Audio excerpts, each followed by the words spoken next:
Welcome to another episode of One on One with Mitch Lafon. Joining me this week from YES is Geoff Downes. The band recently lost founding member Chris Squire, so we do talk about that. My co-host this week is Adam Hamilton, formerly of LA Guns and the DeVille Experiment, right? Or Experience. Yeah, experiment.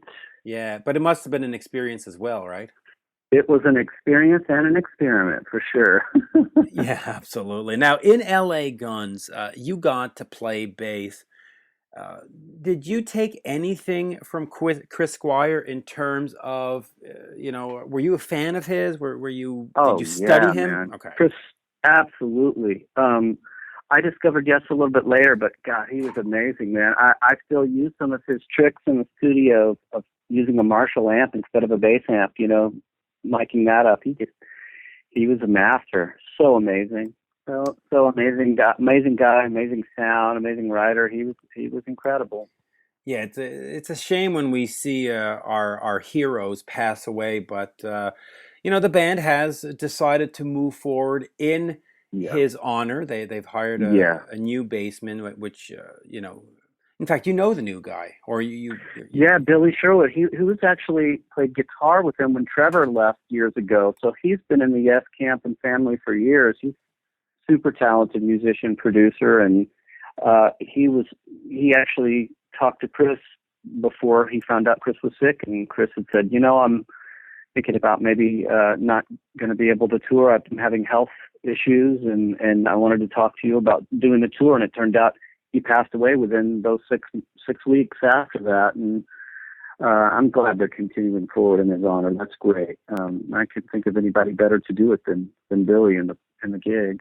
Yeah, I am glad they're going on, and of course the tour is with TOTO, and it runs through the middle of September, and then after that, they are going to come back to our shores and do this cruise to the edge that is going to head to the Caribbean, and they've got the Neil Morris band on there, they've got Mike Portnoy, and of course Marillion, one of those sort of Grateful Deadish kind of bands that have this die hard following. I mean, they just came to Montreal and did these 3 days of almost like a Star Trek convention where fans from all over the world fly in, and it's just an incredible thing. And yet, a lot of people don't know who Marillion is, right? Yeah.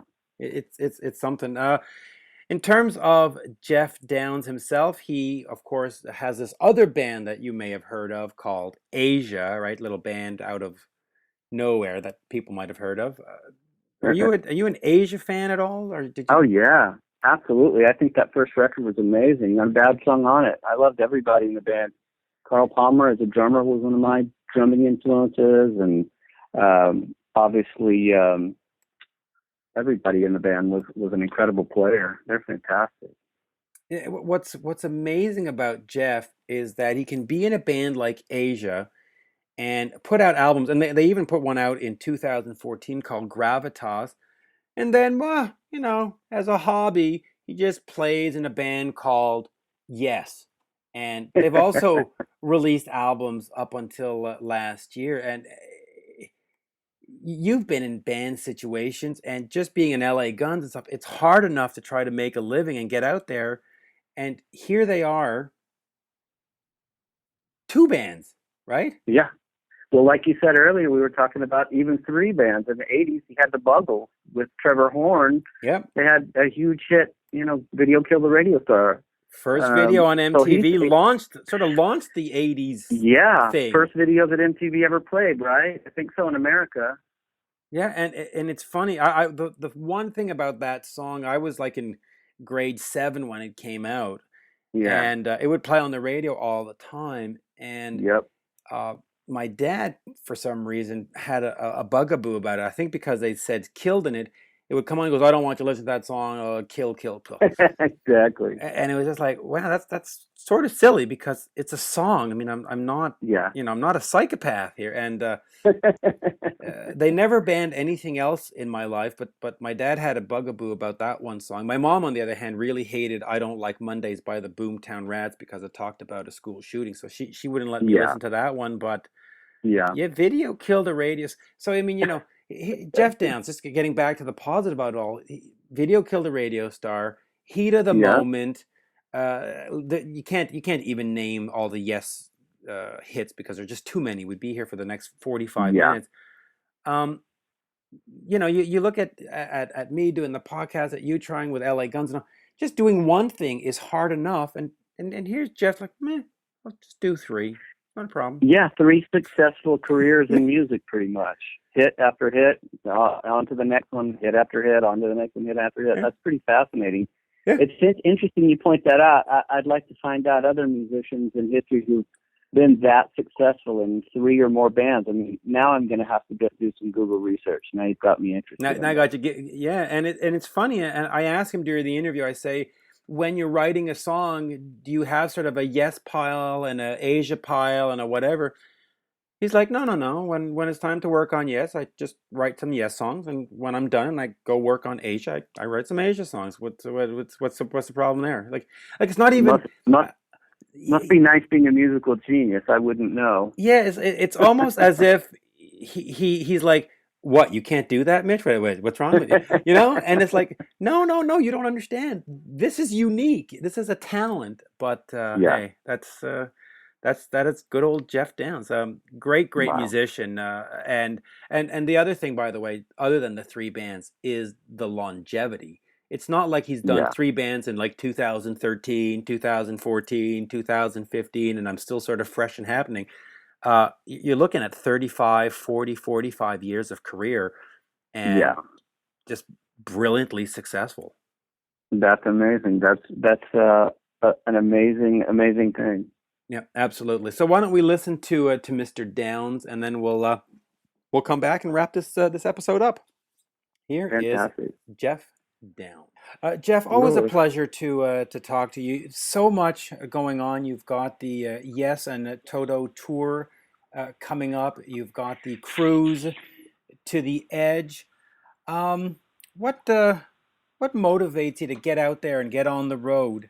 obviously we're all very saddened by what happened with Chris. Yeah, absolutely. That's something that has been very, very hard to take on board. But I think that we knew that he wasn't going to do this tour and probably the cruise. But I don't think anyone was expecting a situation where he would pass so quickly after his initial diagnosis of quite a very serious illness.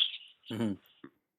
And when I have a hard time when somebody's passed away, but was it difficult to decide to continue? In some respects, I think that we'd already braced ourselves for the fact that he wasn't going to be doing the summer tour with TOTO, and he actually suggested that Billy Sherwood took his place. Right. On the understanding that should he make a full recovery, which was fully expected, that albeit a very serious illness that he had, that we would actually go out anyway and fulfill the obligations that the band had made to do the tour with TOTO, and obviously the cruise as well. But as things took a different downward turn in that respect, and I think we were still committed to do that. But obviously it's going to be very difficult for everybody. But at the same time, I think that we feel responsible to pay due respect to Chris's legacy as much as anything else. And also the fact that I think that Chris has said on many interviews that he felt that Yes should continue whatever, and the music of Yes should be performed by a band called Yes, and I think that's we have our mindset on that we are going to carry on for the foreseeable future. What is his legacy on music? I think if you look at the fact that he was there from the very beginning, and you go through all the different eras of Yes, of which I had a spell in the 80s, Mm-hmm. and then the band completely regrouped in '83 and put out the 90125 album, which again was a completely different spin on the stuff that they'd done back in in the '70s. But I think what Chris always brought to the picture was, the bass playing was the bass parts were an unbelievable thing that the music pivoted on, and that sort of happened really throughout the whole period of YES for the 45 years virtually that it's been going. That Chris was always there as the mainstay, adding not just his bass playing but his vocals as well were an integral part of the music, particularly his sound of his voice with John Anderson were very, very very important part of YES's music. So it's obviously a great loss to everybody involved with the band, but at the same time, as I say, that is his legacy. He wrote all that great music and performed it, and I think that it's important that does continue. Yeah, I fully agree. And what I found remarkable after his passing was the tributes being paid on Facebook and Twitter and social media.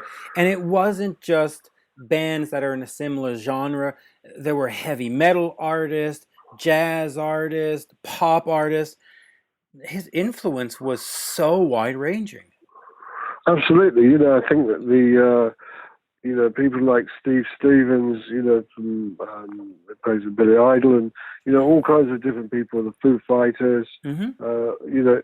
He obviously had a profound effect on a lot of musicians, as you say, from all these genres, and it just shows really what a remarkable musician he was to be able to influence generations, not just bass players, but his sense of harmony and, the fact that YES really is a completely original band with, that doesn't really sound like any other band. It was completely, it was a complete one-off. And I think that, he created that, or certainly with the help of the original members. And it's continued through various guises. He's always been there as the captain at the helm. And, I think it's going to be, as I say, it's going to be, part of us is saying that it's going to be difficult because we know that, he had such an integral part of it. But at the same time, we've had so much support from the fans and musicians alike to say, well, he was such a great player and such a big influence, we're quite grateful that we're still going out there and doing it. Yeah, and I actually want to ask you about that. The last album you made, Heaven and Earth, which came out last year, produced by Roy Thomas Baker. What motivates you to go in and make new music? Because listen, on your YES and TOTO tour, you could pick 15 songs from the back catalog, no problem. Fans would show up anyway. Yeah, I mean it's very difficult because YES's catalog, not just latterly, or the last few years, we've been focusing quite heavily on the albums from the '70s. But if you dig deeper, there's 21 studio albums, and I think that when we made the Heaven and Earth album, I think it's important for a band like YES not just to resurrect the old stuff, but also to try and challenge itself and make new music. And I think that that was always one of Chris's adages, about the band going forward, was that it's very important to keep adding new music to what you do. Yeah, and at the same time, your other band, Asia, released Gravitas last year. How do you decide what material you write goes towards Gravitas, what goes towards Heaven and Earth? What is YES material and what's Asia material to you? Well, I think it comes about when I sit down with the various co-writers, and I think when I sit down with John Wetton and write Asia songs, we have a very, very close understanding because, our writing partnership goes back to the early 80s, and, we've continued to do that throughout, to write music together throughout. So we have a kind of current understanding of what we think will work for Asia, and that's how it comes out when we get together and start writing songs. But in terms of Yes, I think the same thing applied when I sat down and I was writing with Chris and Alan in Phoenix just before we went in and did the sessions with Roy, and also spent some time with John Davison. You kind of get things, you get more focused on the brief in hand when you're working with the people that are going to be making the music. Yeah, absolutely. In the early 80s, with one of your other bands, you proclaimed that video killed the radio star. These days, people are talking about rock is dead, rock is dead. Is rock dead? And if so, what killed it?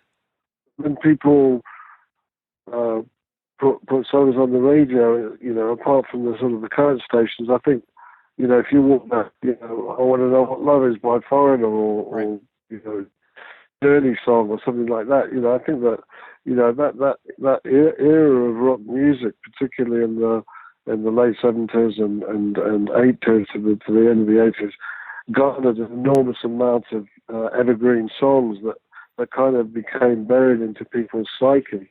And I think that, something like Video Killed the Radio Star, for instance, it still gets played today. It's still, obviously, it was the first video on MTV, so that has some kind of weight to it. But I think that era of songwriting was very, very important. And I think that, a lot of rock music was written in that period, or a lot of rock songs were written in that period. I think they still have run the test of time. Yeah, that song is, you look at all the songs that you've been a part of, that Heat of the Moment and all. What is the best song you've written? Or have you not written your best song yet? I don't know. You always kind of think that you've got one more in you, and I think that, I think if I didn't think that, I probably wouldn't be doing what I do. So I always believe that there is, if you've managed to do it once, you can do it again. I think that, it's not the be-all and end-all. I think some of the music that I've written over the years that maybe has not received, commercial accolades is some of the best stuff that I've done. But, it's for other people to decide, really. And then, in hindsight, they say, well, that was an amazing song. How did you come up with that? And really, there's no difference from just about every song that certainly I write, say, for instance, with John Wetton or the songs that I wrote with Trevor Horn. They there's no kind of formula. We just kind of wrote what we thought was the best thing to write at the time. And, as I say, if it becomes hugely commercially successful, as did Video and Heat at the Moment, then so be it. But, it's not really the driving factor. The driving factor, I think, is to continue to make new music and continue to enjoy it. Yeah. And that, to me, is the ultimate thing, really, is that, I think that, as sad as we are going to be going out without Chris on this tour, we will go out and we'll try and give as good account of the band as we can, and enjoy playing to the people, because, I think that's ultimately what it's all about, being a musician. Now, after you're done with the TOTO tour, you're heading out on the Cruise to the Edge cruise with Marillion. Tell me about that experience. I mean, it's your third one. You're stuck on a boat with these diehard fans. Does it get intimidating at any point, or is it just the most pleasurable experience? In a way, it's the first cruise was a bit strange. A, because it was the first one, and B, because the weather was really bad. Mm-hmm. So we were kind of playing when the stage was moving. That was kind of weird. But I mean, generally speaking, I think there are about 25 bands all PROG bands on this tour, and I think that on this cruise rather. Right. And I think that they, the fans that come are quite happy to see lots of different types of music, not just Yes, not just Marillion, to see a whole range of different kinds of music, and people just go to have a good time, and I think that's the key thing, is not, they're not there to bug you. They're not there to get in your face, but obviously, people will bring their CDs or albums that they want signed, and they'll take it from there. But generally speaking, it's been a pleasant experience. And I'll ask you a couple more questions because I see we're running out of time. That's The last album of Yes was done by Roy Thomas Baker. The man, I mean, he's a genius. He's worked with everybody. Just tell me a little bit about working with him, because you just look at his discography: The Cars, Foreigner, Alice Cooper, Queen, Journey. Yeah, unbelievable. How was it working with him? I got on with him really, really well, because I think that he's from a very kind of old school engineer, producer field, from British style, and I think that I got a lot from when Mike Stone, the late Mike Stone, did the early Asia albums. He was actually Roy's key engineer during the whole of the Queen period. So I sort of saw a lot of Mike Stone in Roy Thomas Baker, and it's just a real, a very British sense of humour, very precise with what he did, understanding British people. I don't know, he's worked with he's worked with all sorts of people, yep. But it was a real pleasure to work with him, and I think that he had that real old school approach, which I think, in hindsight was probably, a good thing for the album. Yeah, I really think so. The last studio album was Heaven and Earth. The last live album is Like It Is, Yes, at the Mesa Arts Center. Where does Yes go from here after the tour's done, after the cruise is done? Another album, or do you wait a couple of years? Where do we go from here?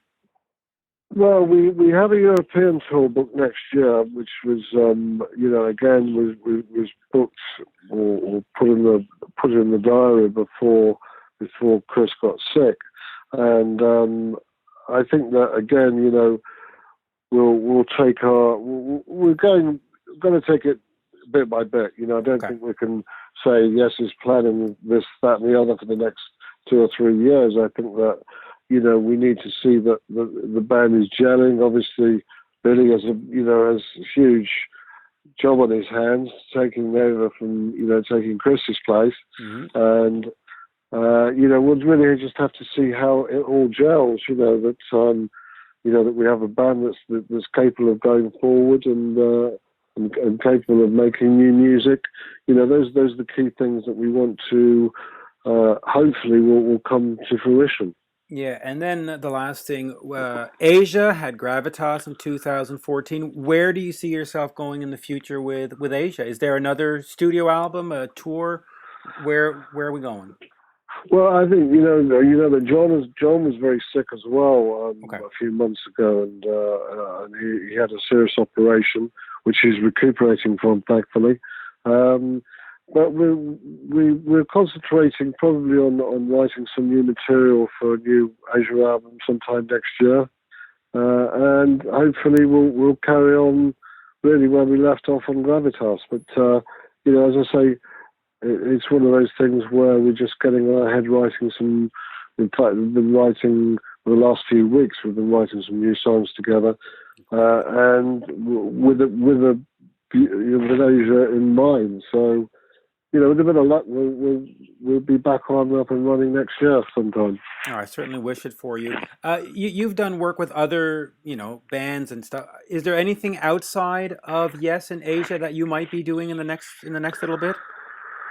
Well, I've been working with the last few years. I've been working with the songwriter Chris Braid, who is better known for his writing with people like for Britney Spears and real mainstream stuff, and Christina Aguilera and Paloma Faith and Sia Fula. So he's kind of written, he's more of a songwriter, but he's actually a very, very talented guy. It's been quite inspirational. We did a project album a couple of years ago, so I may well be looking at doing another one with him at some point, because as I say, he's an extraordinarily gifted writer, a very inspirational guy to work with. Yeah, it sounds great. So just thank you for your time today. Thank you for all the great music over the years. I mean, those songs run through my head, and they've been running through my head for 35 years now. Brilliant. Great pleasure speaking with you. Yeah, nice to speak to you too, and come and see us when we're in town. Absolutely. Thank you. Okay, thanks very much. Bye-bye now. Okay, yeah, bye now. Thank you. There you have it, folks. My interview with Geoff Downes of YES and Asia and the Buggles and probably 500 other bands that he could probably front and bring towards success. Cruise to the Edge, by the way, heading to the Caribbean. Yes, Marillion and a bunch of other bands, Spock's Beards, for example. Adam, wouldn't you want to be on that? Wouldn't you love to just be on a boat with Yes for an entire weekend? Oh, that sounds fantastic. When do we go? Yeah, well, hey, tell you what, I know exactly. It is November 15th to 19th. I think that's great. I like these idea of cruises where you get a whole bunch of rock stars. There's the ones Monsters of Rock. There's a whole bunch of them, and you just get music and sun and fun. You can't beat that, I don't think. Seems to be the new thing for sure. It really is. Why just go to a club when you can go to a boat? In the Caribbean. In the Caribbean, yeah, that sounds a little more appealing. Yes and Toto, of course, currently on tour. New Asia, new Yes albums coming down the pike soon. Adam, always a pleasure. Last time we spoke about this band that you were working with I think a 16-year-old girl who's still in high school. Yeah, Micah. Yeah, how is that coming along?